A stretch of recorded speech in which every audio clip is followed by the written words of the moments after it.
What do we have here? A trespasser. Naughty, naughty. Didn't anyone ever tell you not to go snooping where you don't belong? Well, you've done it.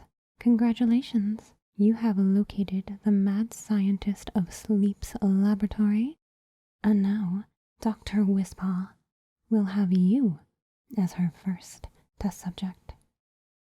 Now, you should have heeded the warning on the 30-something signs I placed meticulously so that no one would trespass.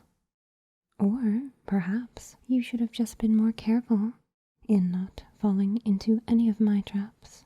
But here you are. What should we call you? How about test subject number 1?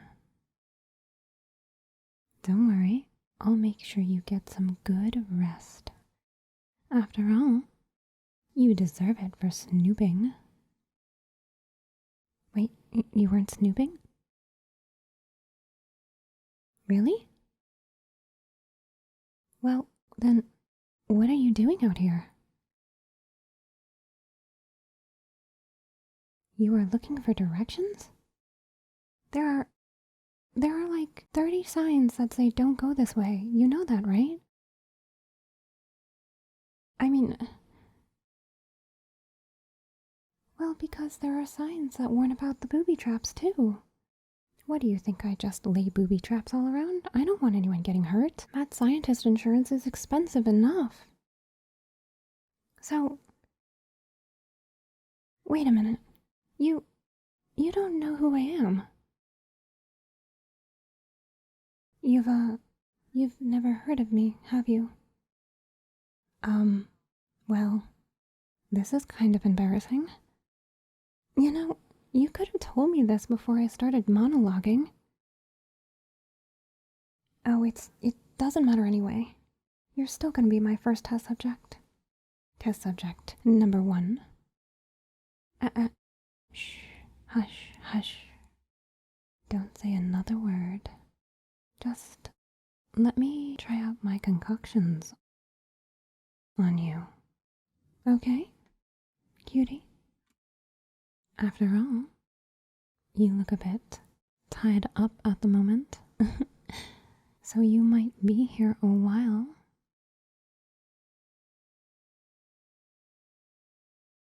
Come on, I'm sure you've been plagued by sleepless nights. Perhaps your mind is constantly running. Or maybe, just maybe, you have some sort of insomnia? Or possibly tinnitus? Well, it doesn't matter now, for I will heal all that ails you. I have the answers to everything, and I can concoct a concoction that will help you get the most wonderful sleep with the most beautiful dreams. Sound good? Too good to pass up, maybe? We shall soon find out. Well, you can just sit tight while I get the ingredients then.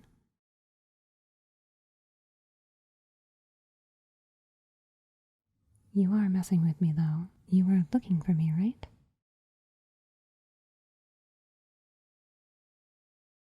Either you're a very skilled liar or I'm incredibly gullible, but no matter, you're still going to get some good sleep. So get comfortable. And now I feel bad. But don't worry about that. You're gonna get some good sleep, okay? And you won't remember any of this, so hush. Shh. There we are. First ingredient. Eye of the pineal gland. Most wonderful hormone called melatonin.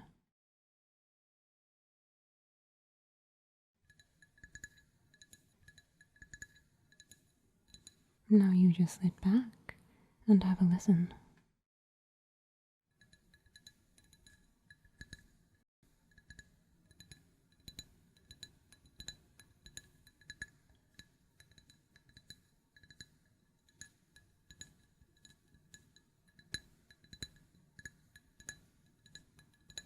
Hear that clinking sound?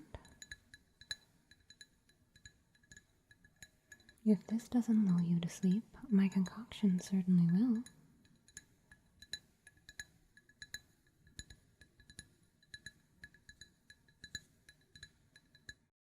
Did you know one of the best methods for getting good sleep is to actually have a consistent sleep schedule?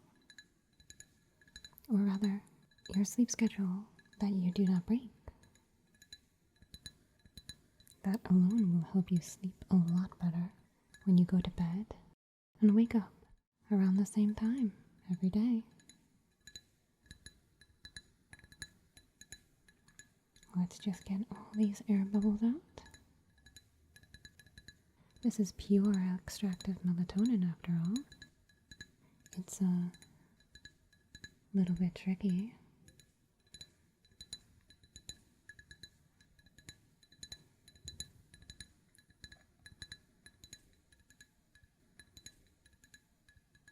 There we are.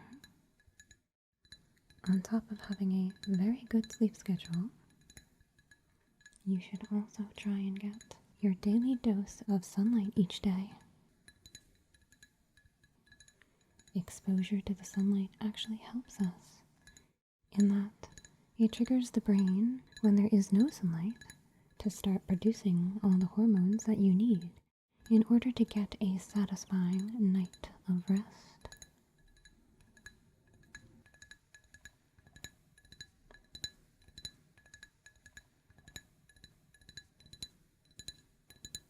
There we are. This one's prepared.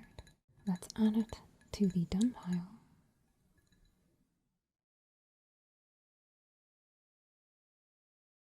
Next we have Eye of Newt. Just kidding. Really what this is, well, it's a secret ingredient and don't be concerned with it. After all, you're here to get some nice sleep and be a test subject, not learn this yourself. Otherwise, I wouldn't have to do this.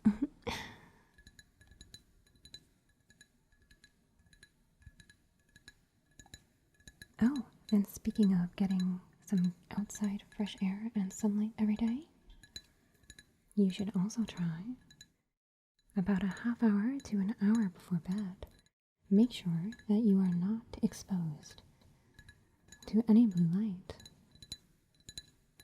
Blue light actually stops the brain from producing the hormones that it needs, because when you view blue light, your brain is tricked into thinking it's still daylight because it's so bright, and therefore, if the sun is still out, why would you need to go to sleep?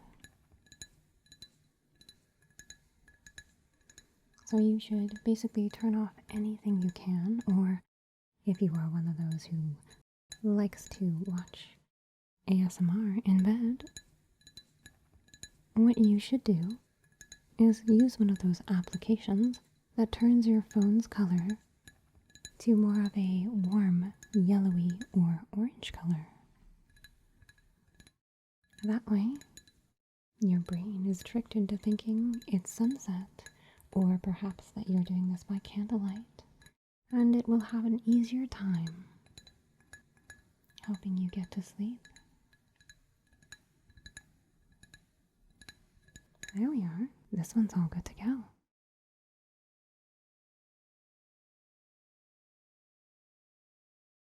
Now then. Ooh, this is a good one. This is... Oh! You almost got me to divulge my secrets. Just trust that I am doing this for you. And sleep.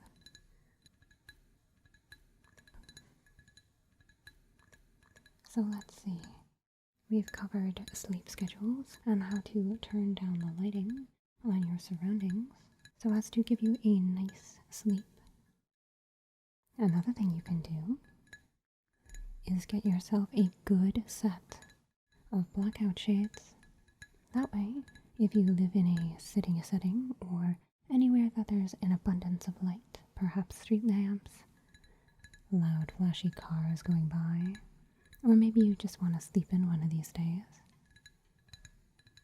If if you get yourself a nice set of blackout shades, then you will have a good environment and control over it, and it'll make it a lot easier.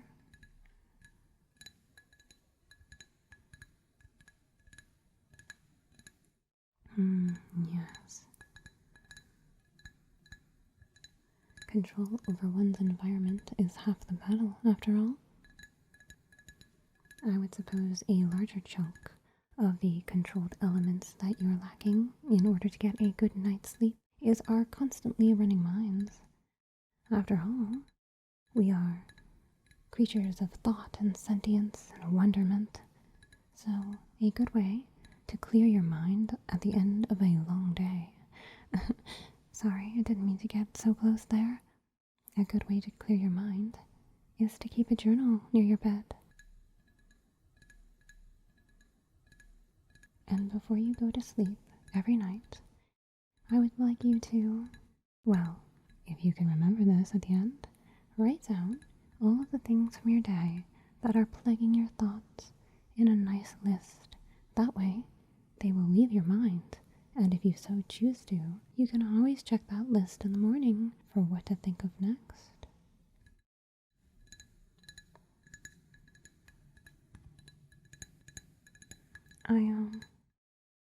I haven't been this close to anyone in a while.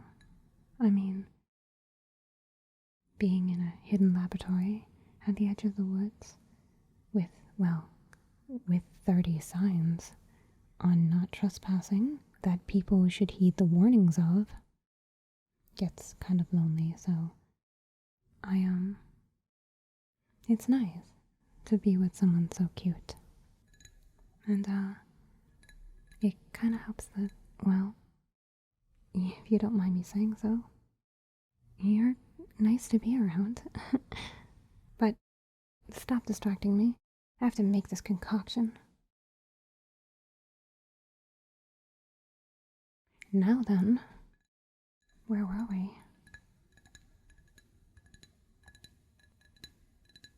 Ah, yes.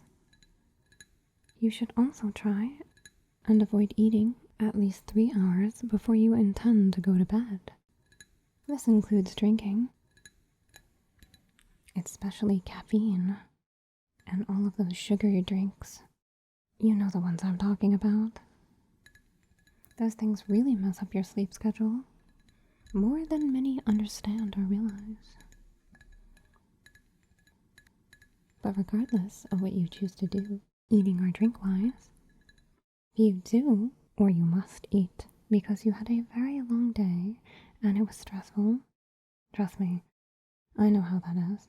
What you can do is sleep on your right side, especially if you're a side sleeper, because sleeping on your right side is where your stomach is. And so if you have any chance of getting indigestion, sleeping on your right will help negate the effects.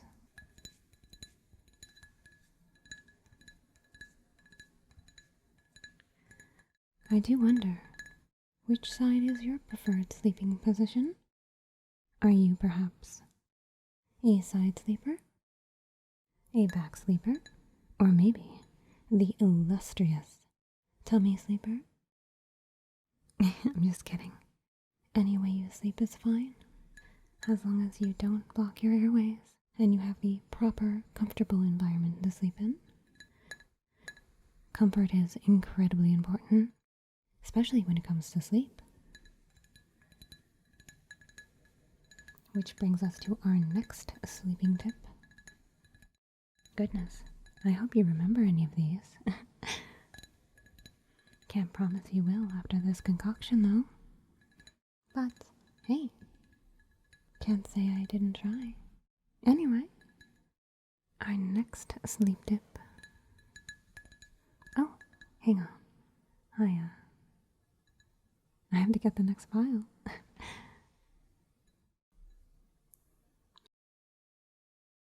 There we are. Our next sleeping tip is to take a bath or do something very relaxing before you go to bed so that you can make sure your core temperature has been decreased just slightly.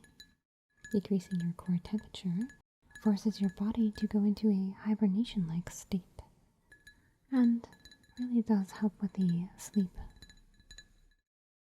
So, if you can't take a bath, another great thing to do is make sure that your room temperature is just a couple of degrees lower than the rest of your household.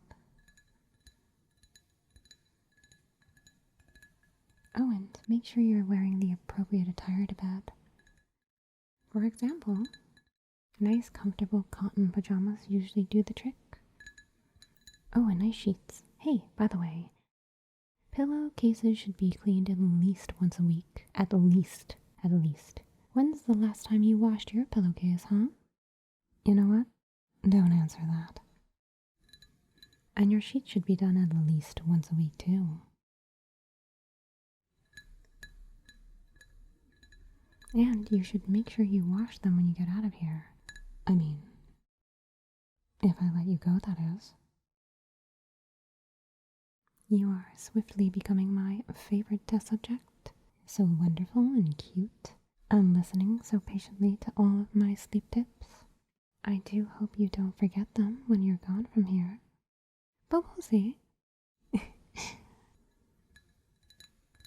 I digress. Make sure your room is a couple of degrees lower than the rest of the house, and you'll get to sleep a lot quicker. Oh, and one more bottle. My concoction is almost ready to stir, but I can't promise, but I might stare at you a little bit when you go to sleep. Before I release you, of course. Yeah, of course. That's what I meant.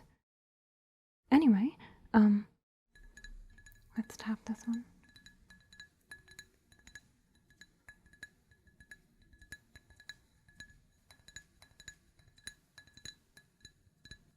Another great thing to do, if you're really interested, or if you're a bit of a bookworm like I am, is set aside 30 minutes each night to read something. Not only will you attain greater knowledge, which is how I became such an amazing scientist, but you can also gain, what is it called? What is it? When you focus on something, you focus with your eyes, and you're forced to look from one direction to another without moving your head. Your eyes get a bit fatigued, making it easier for them to stay closed. I'm not sure if you've been noticing this, but I never seem to sit still either. There might be a reason for that. I digress. Cutie, make sure that you are trying to read something that you're interested in. And no, this does not include being on your phone, even if you have that smart application so that you have the brightness setting turned down. What I mean is, you should actually read something on paper, but don't let me tell you what to do. Take all of my wisdom with a grain of salt. I'm just a heavy reader when it comes to the subject of sleep, as, well, it takes a lot of figuring out to make this concoction work so the whole world will get some nice restorative rest. But hey, those are my long-term goals. Maybe I'll journal that at the end of this night.